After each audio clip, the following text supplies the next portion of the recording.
नमस्कार दोस्तों, मैं राजेश सरल आपके अपने YouTube चैनल पर आप सभी का बहुत बहुत स्वागत करता हूं। तो दोस्तों, हम पढ़ रहे थे बेसिक गणित और बेसिक गणित में हम घातों के बारे में पढ़ रहे थे कि गुणा में घातें जब आधार समान होता है तो कैसे जुड़ती हैं, भाग में घातें जब आधार समान होता है तो कैसे घटती हैं और घातें किस प्रकार से कार्य करती हैं, आधार और घातों में क्या नियम लगते हैं। तो आज हम घातों का वितरण नियम पढ़ेंगे। घातें कैसे एक दूसरे पर ट्रांसफर होती हैं, कैसे वितरण होता है घातों का। देखिए दोस्तों, तो घातों में जैसे हमने आधार समान वाला पढ़ा है, गुणा का आधार थोड़ा सा रिकॉल करते हैं। समान होने पर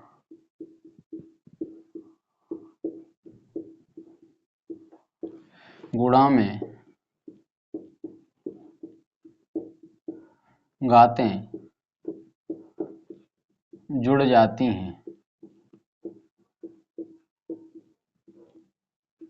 इसको कैसे देखा था दोस्तों, जैसे मान लीजिए x की घात 2 लिखा हुआ है गुणा x की घात 3 लिखा हुआ है, तो ये आधार को दोस्तों एक ही बार लिखते हैं x और घातें कैसे जुड़ जाती हैं 2 + 3, तो ये क्या हो जाता है x पे घात 5, ये था।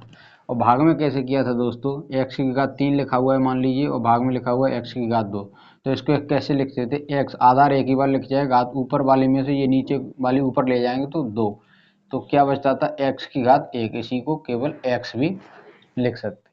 ठीक है दोस्तों, तो घातों का वितरण नियम क्या कहता है दोस्तों कि जब किसी संख्या या राशि पर ये p गुणा p लिखा हुआ है, इस पर घात लगी हुई है, p गुणा p लिखा हुआ है और इस पर घात लगी हुई है, तो ये कैसे हो जाएगी दोस्तों, ये जो घात है कोष्टक हट जाएगा, इस पे अलग से लग जाएगी, इस पे अलग से लग जाएगी, तो p की घात 2 गुणा p की घात 2, ये कैसे हो जाएगी, ये कोष्टक हट जाएगा और इस पे अलग से घात लग जाएगी, इस पे अलग। मान लीजिए कहीं 3 संख्याएं लिखी हुई x गुणा x, इस पे घात मान लीजिए 3 लगा हुआ है, तो दोस्तों ये कैसे हो जाएगा, x पे घात 3 गुणा x पे घात 3 गुणा x पे घात 3, ये घात ऐसे घात का वितरण होता है। मान लीजिए x की घात गुणा x, इस पे घात m लगा हुआ है, तो इसका क्या बन जाएगा दोस्तों, ये घात सब पे लग जाएगी अलग अलग, x की घात m इंटू x की घात m इंटू x की घात m। ठीक दोस्तों, तो घातें ऐसे वितरित होती हैं, घातों का वितरण ऐसे होता है, जब कोष्टक के ऊपर घात लगी होती है और अंदर जितनी भी संख्याएं हैं, आधार जिनके हैं, उन पर सब पे घात लग जाएगी। अब ये तो हो गया दोस्तों एक ही राशि। अब मान लीजिए कि x गुणा y लिखा हुआ है, इस पे लगा हुआ है घात 2, तब ये भी यहाँ भी वही नियम लगेगा दोस्तों, x की घात 2 गुणा y की घात 2। अगर दोस्तों 3 संख्याएं कहीं लिखी होती, x गुणा y गुणा z और पूरे का घात लगा हुआ होता 3, तब इसका कैसा होता दोस्तों, x की घात 3 गुणा y की घात 3 गुणा z की घात 3। तो दोस्तों हमने सीखा कि जब कोष्टक के ऊपर घात लगी हो, अंदर एक से अधिक संख्याएं गुणा में हों, तो उन सभी के ऊपर अलग अलग से घात लग जाती है। जैसे मान लीजिए दोस्तों एक उदाहरण लेते हैं, ये वेरीफाई कर लेते हैं ये सही है कि नहीं। जैसे लिखा है 2 गुणा 6, इसकी घात लगा दिया 2, तो देखिए दोस्तों इसका क्या होता है, इसका वैसे हम सॉल्व करें तो अंदर पहले अगर सॉल्व कर लें तो 6 दूना 12 होता है और 12 का वर्ग करेंगे मतलब 12 गुणा 12, या 12 का वर्ग डायरेक्ट याद होगा, 12 में 12 144, ये होना चाहिए दोस्तों, 144 आ रहा है।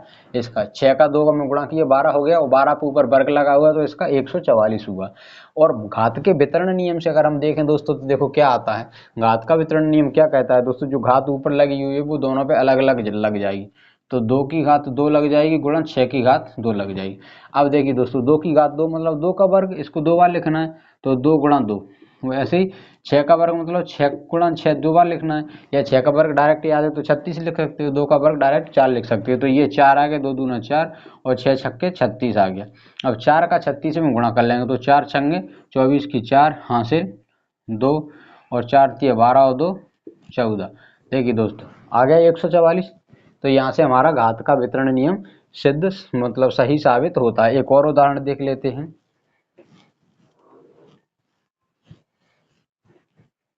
देखिए दोस्तों 3 गुणा 5, इसकी घात हमने 3 ले ली। पहले इसको उस तरीके से ही सॉल्व करें जैसे सिंपल जो तरीका करने का है हमारा।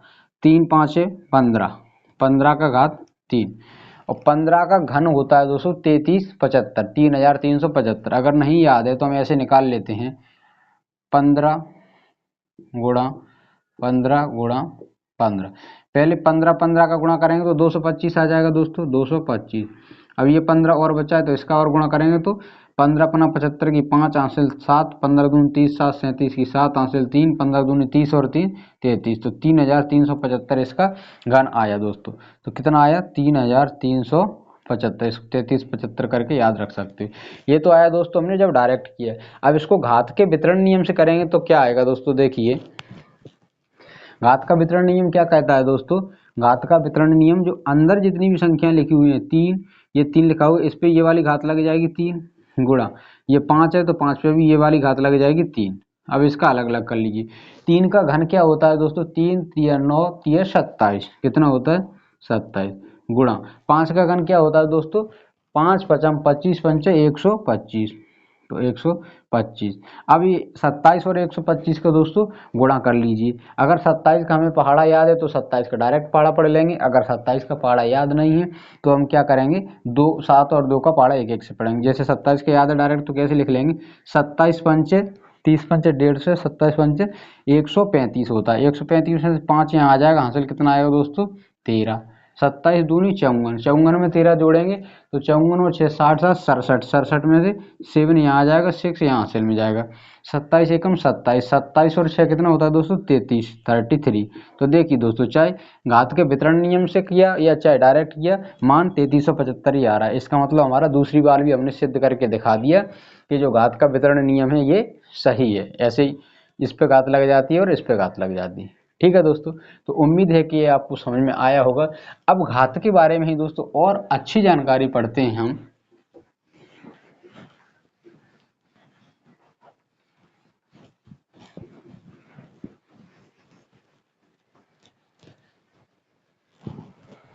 देखिए दोस्तों अब घात के बारे में और एक विशेष जानकारी बात सीखते हैं। गुणा में हम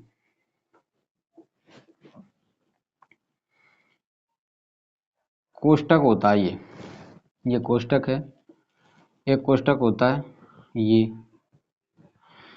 ये कोष्टक होता है ये। 3 प्रकार के बेसिकली हमारे कोष्टक होते हैं। इसको स्मॉल ब्रैकेट या छोटा कोष्टक बोलते हैं, ये है। इसको करली ब्रैकेट या मंझला कोष्टक बोलते हैं और इसको बड़ा कोष्टक या स्क्वायर ब्रैकेट बोलते हैं। ये स्क्वायर जैसा होता है ना, स्क्वायर वर्ग जैसा ऐसा दिखता है ना। इसको मान लीजिए यहाँ से ये मिटा दिया जाए और इसको यहाँ से मिटा दिया जाए तो ये स्क्वायर ब्रैकेट होता है, इसलिए इसका नाम स्क्वायर ब्रैकेट पड़ा है। तो देखिए दोस्तों जब ब्रैकेट लगा होता है, कोई भी ब्रैकेट लगा हो और उसके ऊपर घात लगी हो, जैसे मान लीजिए 3 है और 3 के ऊपर घात लगी है 2 और फिर लगा हुआ है ब्रैकेट और ब्रैकेट के ऊपर फिर से घात लगी हुई मान लीजिए 2, या जरूरी नहीं कि यहाँ 2 है यहाँ भी 2, यहाँ 3 हो सकती है, यहाँ 2 यहाँ 5 यहाँ 4, कुछ भी घात हो सकती है। तो जब कोष्टक के ऊपर दोस्तों घात होती है, कोष्टक के ऊपर जब घात होती है तो इसको कैसे सॉल्व किया जाता है, कोष्टक हट जाता है और घात का ऊपर वाली घात का इस घात में गुणा हो जाता है। तो 3 पहले से लिखा था और ये 2 और इस 2 में गुणा हो गई ऊपर वाली घात का 2। तो इसका मान क्या आया दोस्तों 3 की घात 4 और 3 की घात 4 का मान क्या होता है 3 तिया 9 तिया 27 तिया 81। इसको 3 को 4 बार गुणा के रूप में लिखेंगे तो कितना आएगा दोस्तों 81। 3 तिया 9 9 तिया 27 27 तिया 81 81 आया। ठीक दोस्तों, तो जब कोष्टक में एक संख्या लिखी उस पर घात लगी हो और उस कोष्टक के बाहर ऊपर एक घात लगी हो तो उसका सीधा घात का इसमें गुणा होता है। ये अपना एक उदाहरण हो गया। अब दूसरा उदाहरण देखिए दोस्तों, एग्जाम्पल नंबर 2। मान लीजिए 4 की घात 3 है और इस पे ऊपर घात लगी हुई है 2। तो इसको कैसे सॉल्व किया जाएगा दोस्तों, पहले 4 की घात 3 लिखा जाएगा, 4 की घात 3, और ये कोष्टक हटा देंगे और ये दो जो ऊपर घात लगी हुई है ये अंदर वाली घात में इसका गुणा हो जाएगा। तो ये क्या हो जाएगा, 4 की घात 6, 4 की घात 6। इसको सॉल्व कर सकते हैं, 4 गुणा 4 गुणा 4, 6 बार लिख के फिर गुणा करके आप इसका मान निकाल सकते हैं। एक और उदाहरण देख लीजिए दोस्तों, मान लीजिए 5 की घात 3 है और ऊपर घात 4 लगी हुई।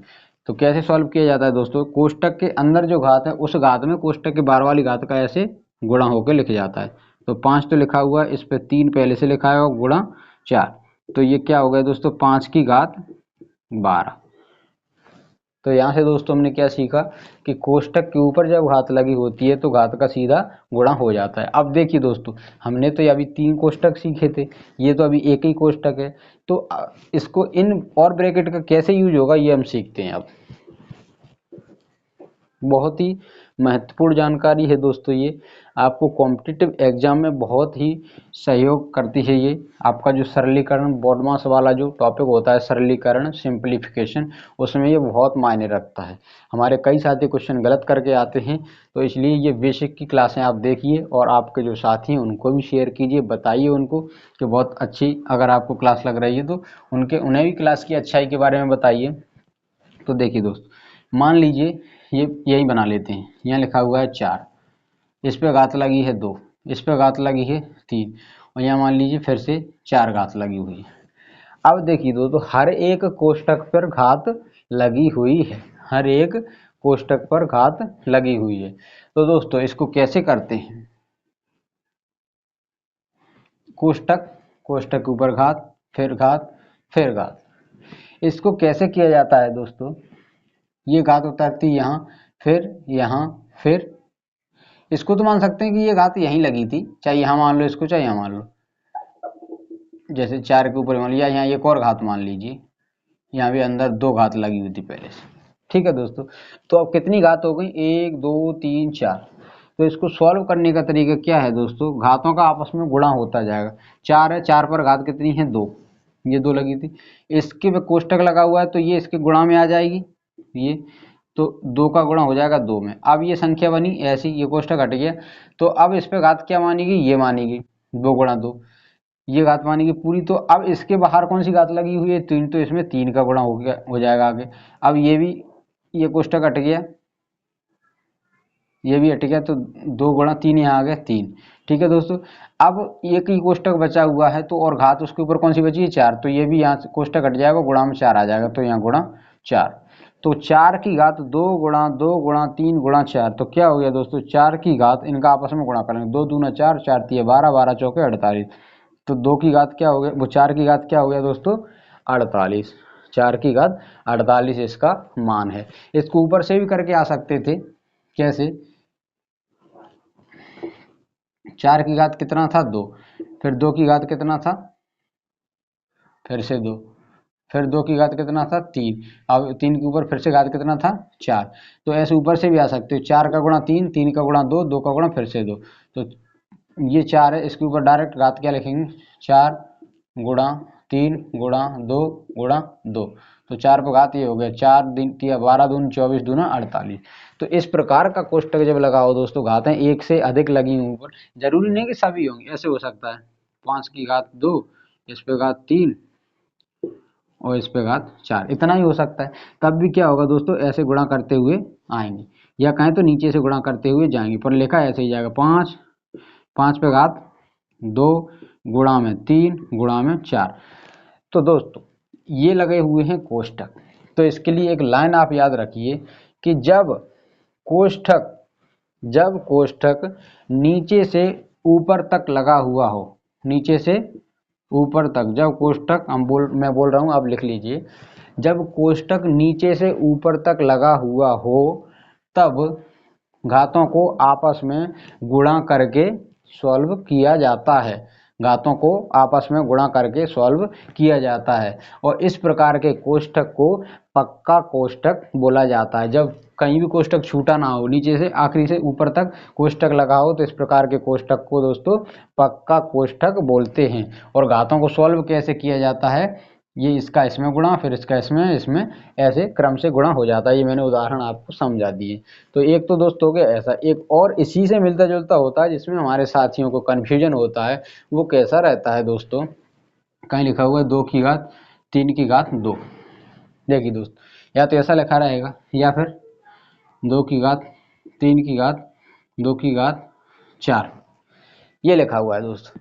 तो देखिए यहाँ तो या तो कोष्टक बिल्कुल नहीं है या फिर अधूरा कोष्टक है, जैसे यहाँ तो लगा है और इसके बाद यहाँ कोष्टक नहीं लगा हुआ है।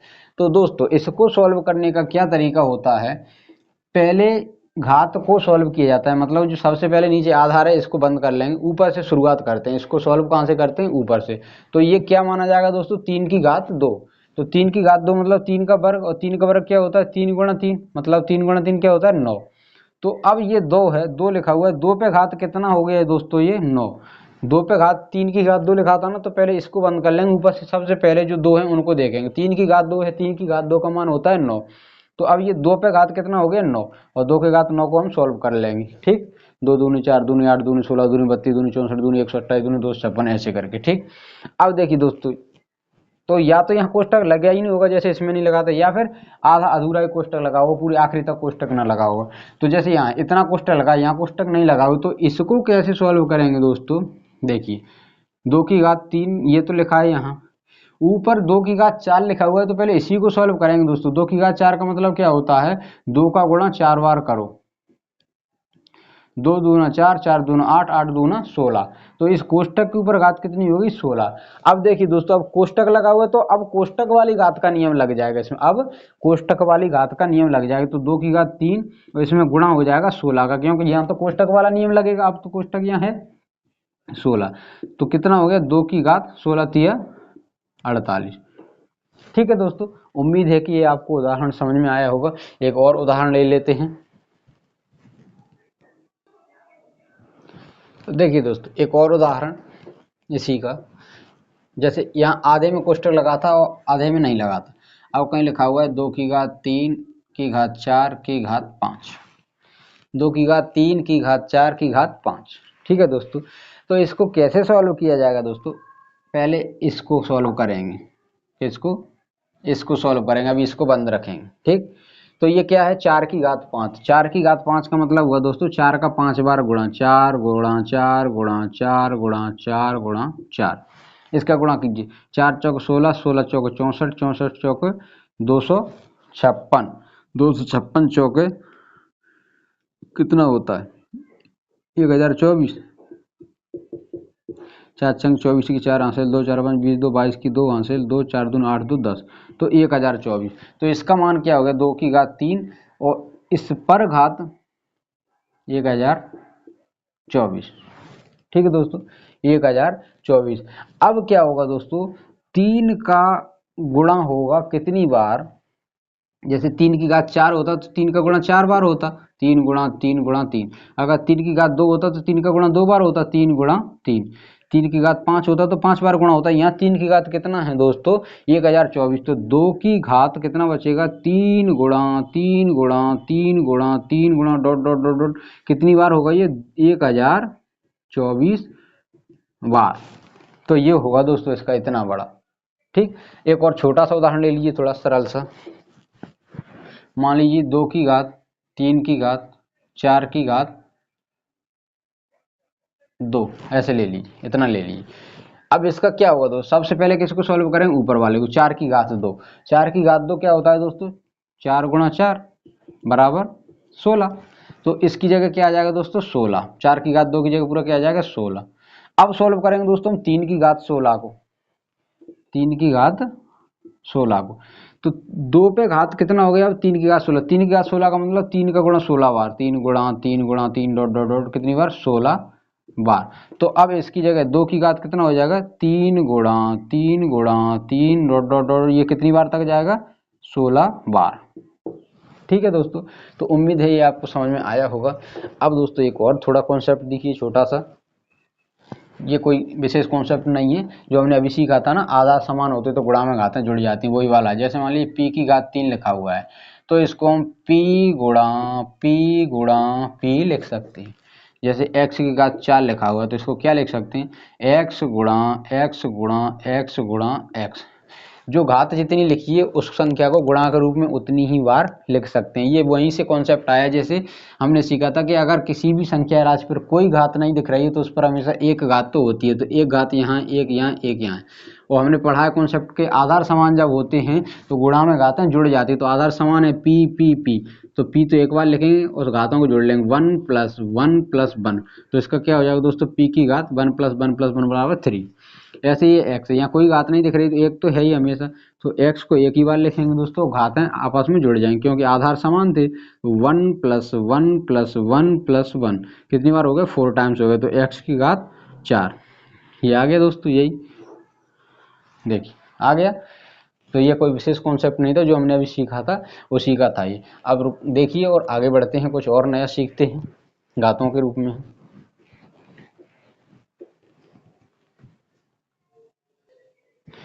तो देखिए दोस्तों, जो हमने अभी सीखा इसको फॉर्मूले के रूप में लिखेंगे तो क्या लिखेंगे, मान लीजिए x की घात m पे घात लिखा हुआ है n और इस पूरे पे घात लिखा हुआ है p, m n p लिखा हुआ है, तो इसको डायरेक्ट क्या लिखा जाएगा दोस्तों, x की घात m × n × p, ये हो जाएगा इसका डायरेक्ट फॉर्मूला। क्योंकि जब कोष्टक पक्का लगा हुआ है, मतलब पूरा आखिरी तक कोष्टक लगा हुआ है, तो इसको कैसे सॉल्व किया जाता है, इसका इसमें गुणा, इसका इसमें गुणा, जितनी भी संख्याएं होती हैं, घातें जितनी भी, उनका आपस में गुणा होता जाता है। ठीक है दोस्तों, उम्मीद है कि समझ में आया होगा। अब हम पढ़ते हैं दोस्तों, घातों का पक्षांतर जब दूसरे पक्ष में बराबर के दूसरी साइड जाती हैं घातें तो कैसे होती हैं, देखिए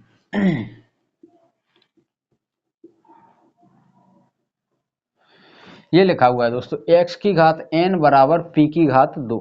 तो दोस्तों आप एक नियम याद कर लीजिए कि जब बराबर के दूसरी तरफ जो घात जाती है, बराबर के दूसरी तरफ जो घात जाती है, तो बराबर की दूसरी तरफ जो भी संख्या लिखा हुआ है, जो संख्या लिखी हुई है उसकी जो घात है, तो घात के बटे में जाती है वो घात, इधर से जो घात जाती है वो इसके बटे में जाती है। तो x यहाँ लिखा रहेगा बराबर p की घात 2 पहले से लिखी हुई, उसके बटे में क्या चला जाएगा दोस्तों, n, या इसी को कैसे लिख सकते हैं, p की घात 2 गुणा 1/n। मतलब ये जो घात बराबर की इधर से चाहे इधर जाए चाहे इधर से इधर आए, वो दूसरे पक्ष में जहाँ जाती है उस घात के बटे में जाती है, उस घात के बटे में जाती है, या कहें 1/, होके जाती है, 1/, होके जाती है। जैसे मान लीजिए इधर लिखा हुआ होता, ये आपने देखा, दूसरा एक और देखिए, मान लीजिए x² लगा होता है, यहाँ p की घात p की घात n लिखा होता। तो दोस्तों ये 2 को हमें उधर भेजना है, तो x बराबर p की घात n लिखा है गुणा 1/2, ये यहाँ 2 है तो उधर 1/2, घात में 1/2 बन के जाएगा। इसी को बोलते हैं हम कि उस घात के बटे में पहुंच जाता है। तो x बराबर ये हो जाएगा p की घात n/2। ठीक है दोस्तों, उम्मीद है कि ये समझ में आया होगा।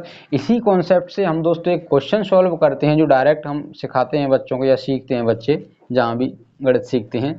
कैसे करते हैं कि x की घात 2 बराबर 25 है, तो x बराबर √25, कहते हैं कि दोनों साइड का वर्गमूल ले लिए। इसमें दोस्तों कॉन्सेप्ट कौन सा लगता है, आप देखिए क्या कॉन्सेप्ट लगता है कि ये 2 घात है, कितनी घात है दोस्तों, 2 है, तो 2 घात जो है, और यार 25 पे कितनी घात है, 1 घात है। तो जब ये घात यहाँ जाएगी बराबर के इधर, तो कैसे जाएगी दोस्तों, बटे में, 1 गुणा 1/2 होगी। जैसे यहाँ x ही बचेगा, ये 2 घात है तो 25 पे पहले से कितनी घात है, 1 घात है, और ये घात जब जा रही तो या तो कह लें यहीं 1 के बटे में जाएगी, या फिर ऐसे कह लें कि जो घात लगी है उसके गुणा में 1 के बटे में होके जाएगी, 1/2 होके जाएगी। तो ये क्या हो गई, 25 पे घात 1/2। ठीक है दोस्तों, 25 की घात 1/2 हो गई। इसीलिए बोलते हैं 1/2 घात, हमने पढ़ा है कि अंडर रूट जो मान होता है इसका मान होता है 1/2 की घात। इससे किसी पिछली क्लास में हमने पढ़ा है, अगर उसमें नहीं पढ़ा तो आप जान लीजिए कि अंडर रूट या कुछ नहीं लिखा तो इसका मतलब होता है 1/2 की घात, घात में कितना, 1/2। और अगर कहीं लिखा हुआ ये यहाँ 3 लिखा हुआ है तो 1/3 की घात, या घात 3 की करणी, ये घात 2 की करणी, या कुछ नहीं लिखा है तो मतलब घात 2 की करणी या 1/2 की घात। ऐसे मान लीजिए कहीं लिखा हुआ है p, तो ये क्या है, घात p की करणी, घात p की करणी, यहाँ मान लीजिए x लिखा हुआ है, तो इसको जब कोष्टक को हटाएंगे तो क्या लिखा जाएगा, x की घात 1/p। तो ये जो करणी में लिखा होता है ये 1 के अपॉन में होता है, 1 के अपॉन में होता है। तो घात x की घात 1/p, यहाँ कुछ नहीं लिखा है तो 2 होता है, तो x की घात, या मान लीजिए x होता है, ये x की घात 1/2। तो यहाँ 25 है तो 25 की घात 1/2 है, तो इसको कैसे लिख सकते हैं दोस्तों, अंडर रूट में 25, या करणी में 25, ये 1/2 घात है ना, एक का गुणा हो गया तो एक 25 भगाते 1/2 बचा, तो इसी को अंडर रूट 25 लिख लेते हैं। इसका वर्गमूल जब निकालते हैं तो प्लस माइनस 5 आता है। ठीक है दोस्तों, प्लस माइनस 5 आता है। अब देखिए दोस्तों, ये 25 का प्लस माइनस 5 कैसे आता है, पहले तो ये देखिए कि ये किसी संख्या का वर्ग है। तो देखिए प्लस माइनस 25 इसलिए आता है क्योंकि -5 का अगर हम वर्ग करें, ये हमने नियम में पढ़ाया है जोड़ घटाना के नियम में, तो -5 का वर्ग भी 25 आता है, और +5 का वर्ग करें तो ये भी कितना आता है दोस्तों, ये भी 25 ही आता है। इसलिए बोलते हैं कि 25 का वर्गमूल कितना होता है, +-5, क्योंकि जो एक्स स्क्वायर वर्ग संख्या है 25, तो बस वर्ग +5 का वर्ग भी 25 आता है, -5 का वर्ग भी 25 आता है। इसलिए जब इसका वर्गमूल लेते हैं तो दोनों चिन्ह लिखे जाते हैं, प्लस और माइनस का 5। ठीक है दोस्तों, तो ये 5 कैसे बनता है दोस्तों, अभी हमने जो घातों का गुणा का नियम पढ़ा है वो देखिए, ये हो गया 25। अब 25 को दोस्तों हम क्या लिख सकते हैं, 5 गुणा 5। अभी इस घात को दूर रहने दीजिए, मान लीजिए 25 को लिख लिया हमने 5 गुणा 5। और घातों के नियम में हमने पढ़ा है जब आधार समान हो तो गुणा में घातें जुड़ जाती हैं। तो यहाँ घात कितनी, एक, यहाँ एक, और आधार दोनों का 5 है, तो 5 का घात कितना हो गया, 1 + 1।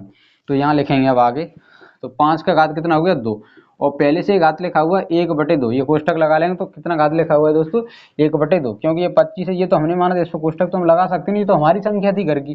तो अब हमने घात के नियम से पढ़ा है दोस्तों, कोष्टक के बाहर जो घात होती है वो जब कोष्टक के अंदर जाती है तो 5, 2 लिखा है, इस घात में डायरेक्ट गुणा होता है, एक 2 पहले से घात थी, ये बाहर की जो घात है ऊपर, इसका गुणा होगा, तो 2 से 2 कट गया तो 5 की घात 1 बचा। 5 की घात को हमेशा 5 ही बोलते हैं, इसलिए डायरेक्ट बोल देते हैं कि 25 का वर्गमूल 5। लेकिन एक्चुअल में ये प्लस और माइनस दोनों का 5 होता है, क्योंकि प्लस का 5 का वर्ग करते हैं तो भी 25 आता है, -5 का वर्ग करते हैं तब भी 25 ही आता है। तो उम्मीद है दोस्तों ये प्यारा सा कॉन्सेप्ट आपको समझ में आया होगा। इसमें थोड़ा और कुछ देख लेते हैं।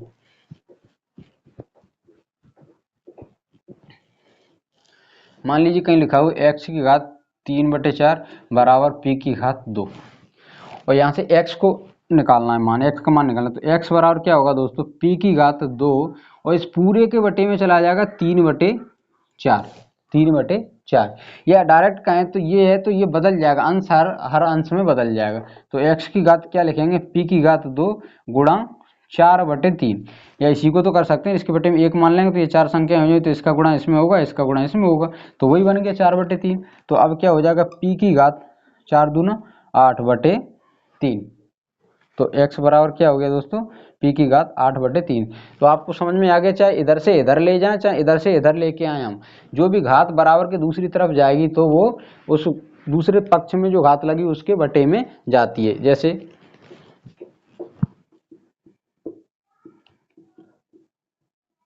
ये लिखा हुआ है p की घात 15 बराबर x की घात 3। तो दोस्तों अगर हमें x का मान निकालना तो x इधर ही रखेंगे, p की घात 15 है, और ये 3 कहाँ चला जाएगा दोस्तों, 15 के बटे में, ठीक, इससे कट जाएगा 5, तो x का मान क्या आ गया, p की घात 5। ठीक है दोस्तों, उम्मीद है कि समझ में आया होगा। अब आगे कुछ और कॉन्सेप्ट पढ़ते हैं।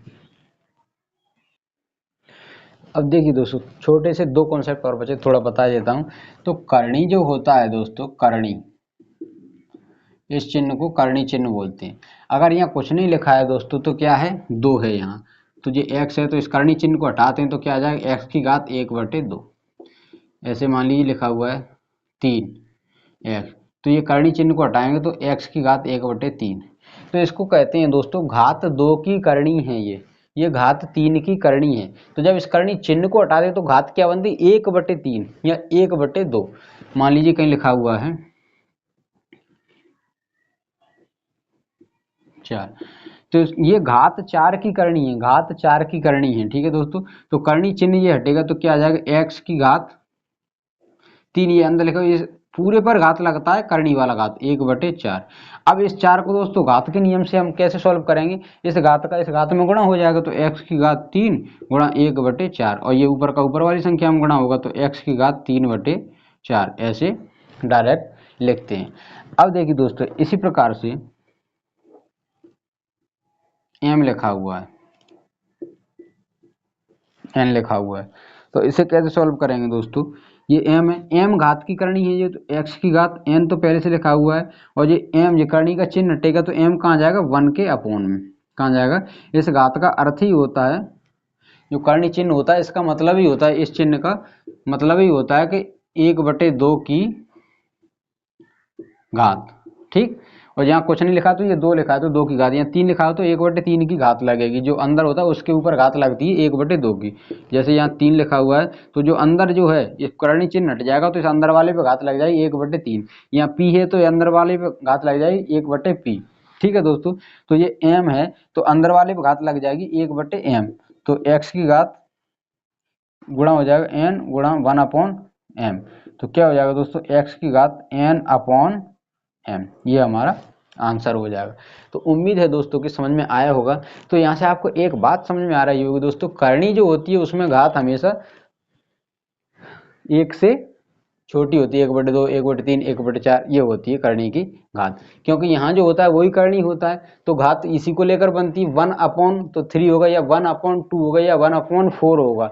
तो करनी जो होती है, करनी में घात हमेशा, 2 लाइनें दोस्तों याद रख लीजिए, पहले भी मैंने बताई है वैसे क्लास में एक में, करनी में घात हमेशा क्या होती है 1 से छोटी, और कुछ और सामान्य संख्या में घात 1 या 1 से बड़ी होती है, ठीक है दोस्तों। तो उम्मीद है कि समझ में आया होगा। अब थोड़ा सा एक कॉन्सेप्ट और रह गया, बस फिर क्लास को एंड करते हैं, 2 मिनट का है। जो करनी वाली संख्याएं होती हैं या अंडर रूट वाली संख्याएं होती हैं उनका जोड़ घटाना गुणा भाग की संक्रियाएं कैसे चलती हैं इनमें दोस्तों, देखिए मान लीजिए √2 प्लस √2 लिखा हुआ है तो ये √4 नहीं होगा, ठीक।